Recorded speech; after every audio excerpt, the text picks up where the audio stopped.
We'll guide you through how to host on Replit. If you find this helpful, consider subscribing and liking the video. First, go to Replit's website and log into your account. Once you're in, click on the Create button at the top left to start a new Repla. Choose the programming language or template you want to use for your project. For hosting purposes, languages like Node.js, Python, or any web server frameworks are commonly used. After selecting, hit Create Repla. Now you'll see the coding environment. Write or paste your code in the main editor.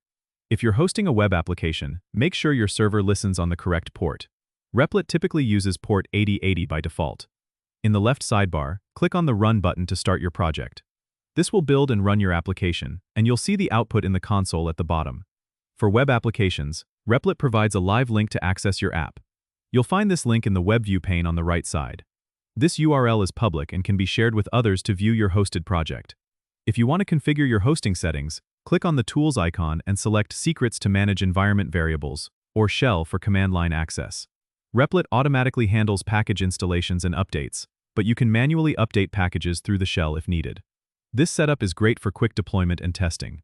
Don't forget to subscribe and comment if this helped you out.